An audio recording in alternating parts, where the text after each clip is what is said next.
बागेश्वर धाम सरकार की कृपा पाने के लिए ध्यान में रखें इन 10 नियमों को।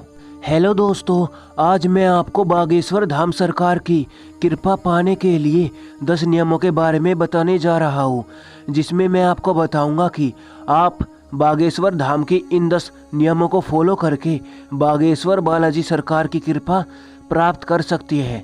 बागेश्वर धाम एक सिद्ध तीर्थ स्थल है। सन्यासी बाबा को रोज आहुति देना चाहिए। कथा को सिर्फ सुनना ही नहीं चाहिए, बल्कि अपने जीवन में उतारना चाहिए। कथा प्रथा को मिटाती है। चित्र आपका सुंदर हो या ना हो, पर हनुमान जी की कथा सुनकर के चरित्र सुंदर जरूर हो जाता है। प्रतिदिन आपको सन्यासी बाबा को आहुति देनी चाहिए। आप अपने चरित्र की सुंदरता को बढ़ाएं। चित्र की सुंदरता से सिर्फ फोटो अच्छी आ सकती है, लेकिन चरित्र की सुंदरता से जिंदगी अच्छी बन जाती है। धन की शुद्धि के लिए प्रतिदिन दान करना चाहिए। अपने जीवन में यदि राम को पाना चाहते हो तो हनुमान जी को सम्मान दीजिए। राम जी को पाना है तो हनुमान जी की भक्ति करो। राम जी से नाता जोड़ो हर पल के लिए। बागेश्वर बालाजी सरकार का नाम लेने से कई कार्य सफल हो जाती है। सूर्य उपासना का फल कैसे प्राप्त करें? बागेश्वर महाराज बताते हैं कि सूर्य कोई साधारण नहीं है। सूर्य देवता प्रत्यक्ष भगवान है। सूर्य भगवान को आप दोपहर में नहीं देख सकती है। सूर्य भूमि के प्रत्यक्ष देवता है। शास्त्र कहता है कि जो प्रतिदिन सूर्य भगवान को अर्घ्य देता है तो आप में आयु, विद्या, बल, प्रज्ञा, वीर और तेज बढ़ता है। सूर्य के अर्घ के बड़े फायदे हैं। सूर्य एक साक्षात भगवान है। अगर विद्यार्थी पढ़ने में कमजोर है, याददाश्त की दिक्कत हो तो सूर्य भगवान को प्रतिदिन अर्घ्य देना चाहिए। प्रातःकाल उठकर अर्घ्य देना चाहिए। अगर आप रोगी हैं, याददाश्त की दिक्कत है, तो प्रातःकाल प्रतिदिन उठ करके सूर्य भगवान को अर्घ्य दीजिए। जो सूर्य की उपासना करता है उसको क्या क्या लाभ होती है, यह मैं आपको बताने जा रहा हूँ। सूर्य को अर्घ्य देने से पाचन तंत्र मजबूत होता है। सूर्य को अर्घ्य देने से शरीर की विटामिन डी की कमी पूर्ण होती है।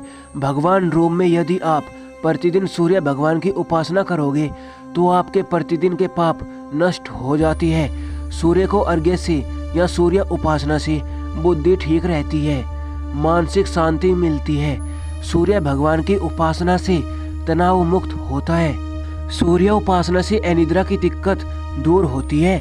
भगवान राम भी सूर्य की उपासना करते थे। भगवान राम का जन्म किस वंश में हुआ था, उस वंश का नाम भी सूर्य वंश है। भगवान राम जी सूर्य वंश में और भगवान कृष्ण जी चंद्र वंश में आए थे। सूर्य की उपासना करने से आंखों की रोशनी तीव्र होती है। चेहरे पर तेज चाहिए तो सूर्य की उपासना जरूर करें। प्रत्येक माता पिता को अपने पुत्र एवं पुत्री से सूर्य भगवान को अर्घ्य दिलवाना चाहिए। सूर्य सत्य है, प्रत्यक्ष देव है। सूर्य और चंद्र भगवान के नैन है। धन घर में क्यों नहीं रुकता?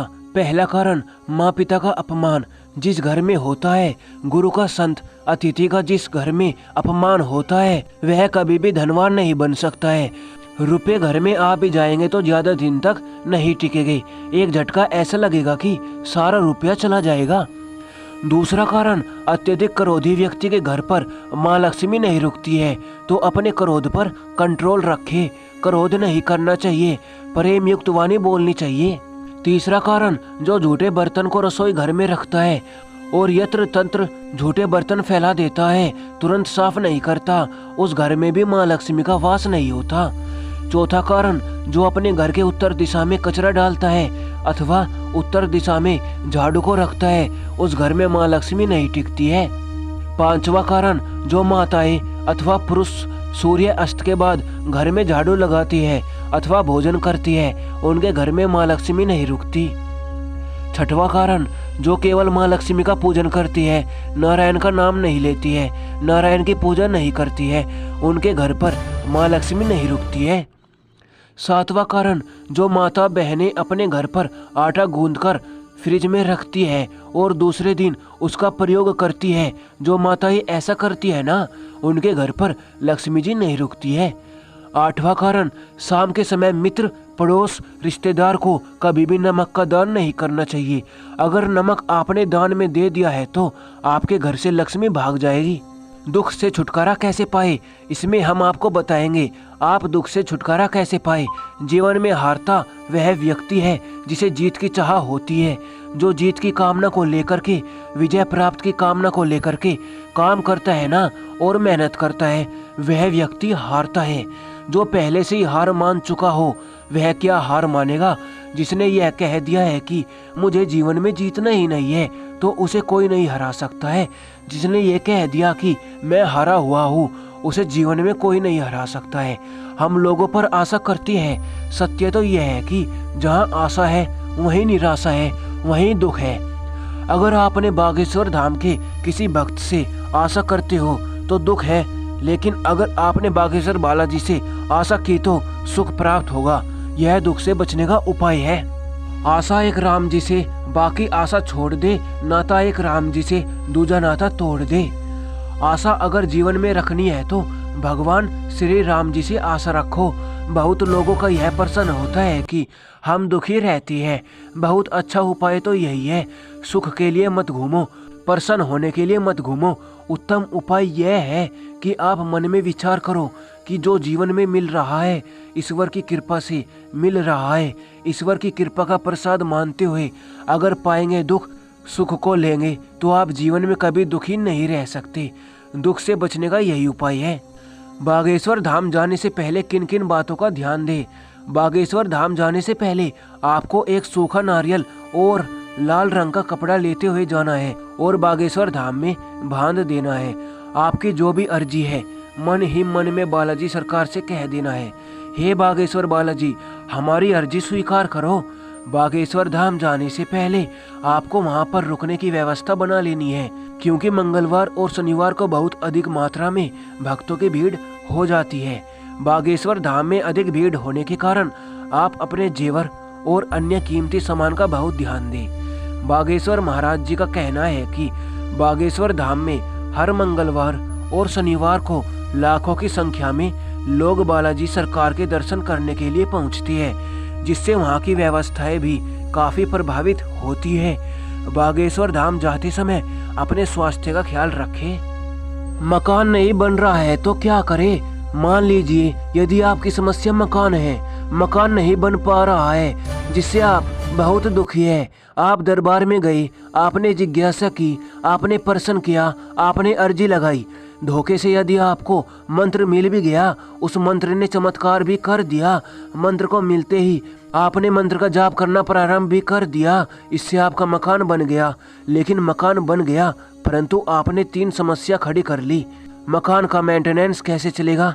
आपके मन सवाल लगे कि मकान में एसी के SEV लगी, मकान के बाहर बड़ी बड़ी महंगी महंगी कारें कैसे आ पाए। इसके आगे भी आपने मंत्र का प्रयोग किया तो आपकी समस्याएं समाधान भी हो गई, तो आगे जाकर के और भी समस्याएं उत्पन्न हो जाएगी। परीक्षा में सफल कैसे हो। अपने गुरु का दंडवत प्रणाम करना चाहिए। तिब्बत में गुरु को 1000 बार दंडवत प्रणाम करने की प्रथा है। 1000 बार दंडवत प्रणाम करने से अर्थ कुछ नहीं निकलता है, लेकिन व्यक्ति को कभी अभिमान नहीं आता है। विद्यार्थी को हमेशा अभिमान रहित होना चाहिए।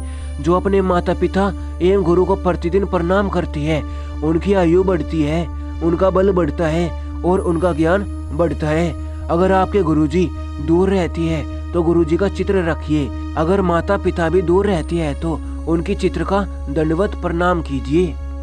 बागेश्वर महाराज चरण स्पर्श नहीं करवाते, इसका क्या कारण है। आपके मन में सवाल आता होगा कि बागेश्वर महाराज जी चरण स्पर्श क्यों नहीं करवाती है। उनके पास में हनुमान जी महाराज का मुकद्दर होता है और उनके गुरु का दिया हुआ उनके पास में आदेश है। धर्म के कितने लक्षण हैं। धर्म के 10 लक्षण हैं।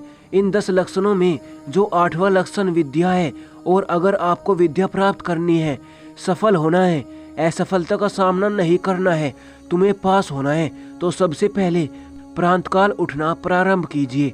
माता पिता को प्रणाम करना प्रारंभ करो। इसके बाद पढ़ाई करना प्रारंभ करो। तुम्हें इस दुनिया में कोई फेल नहीं कर सकता।